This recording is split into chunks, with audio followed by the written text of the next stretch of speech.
cash loan kay Pag-ibig, sobrang bilis lang pala. 3 to 4 days lang inantay namin at nakuha namin to kaagad.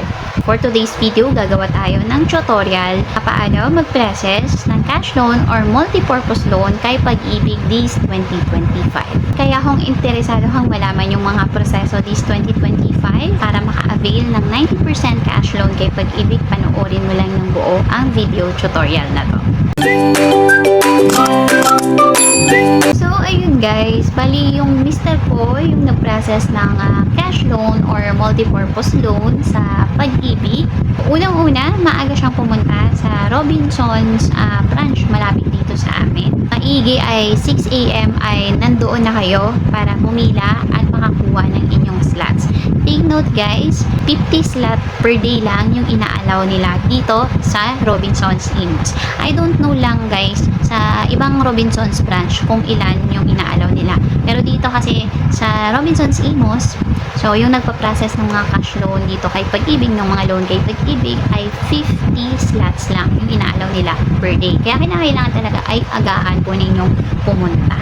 Pangalawa, kailangan nyong magdala ng 2 valid ID. Kahit anong ID, basta valid ID po pwede na yan. At huwag nyo kakalimutan na ipaserox na rin yung inyong 2 valid IDs na dadalhin. Para sure at hindi na kayo pabalik-balik, katulad ng nangyayari sa kanya. So para sure at hindi na kayo pabalik-balik, dalhin nyo na rin kaagad yung inyong birth certificate. After that, kapag nakakuha na kayo ng slot ninyo, so pipila kayo ulit. So pumila siya ulit sa second floor para naman kumuha ng number. Dahil may number na ibibigay sa inyo para na makakuha ng inyong loyalty card.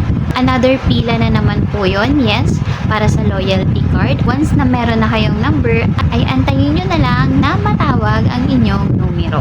Once na matawag ka na, magbabayad ka ng 125 pesos para sa inyong loyalty card.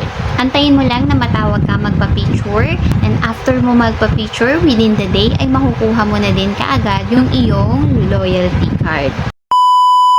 At kapag nakuha mo na yung iyong loyalty card, mag-aantay ka ng 24 hours for the activation ng iyong virtual Pag-ibig account. After 24 hours, mag-send si Pag-ibig sa inyo ng email na katulad neto. Kaya kinakailangan na yung ilalagay ninyo na email doon sa mga fill outan ninyo is active yung email. Para sure na marireceive ninyo yung email na galing kay Pag-ibig. So, may nakalagay doon na click here. So, i-click mo yan, mapupunta ka na doon sa website ni Pag-ibig sa virtual Pag-ibig account mo mismo. At merong ibibigay sa'yo na temporary password para makalagin ka at makapag-create ka ng iyong account. So, kapag nakapag-create na po kayo ng account ninyo sa inyong virtual Pag-ibig, ito na po yung susunod na gagawin ninyo. Mag-login lang sa inyong virtual Pag-ibig account at piliin ninyo itong multi-purpose loan and click apply. So sa inyo, ang makikita nyo, blanco pa yan. So sa akin kasi may nakalagay na dahil na-approve na po tayo.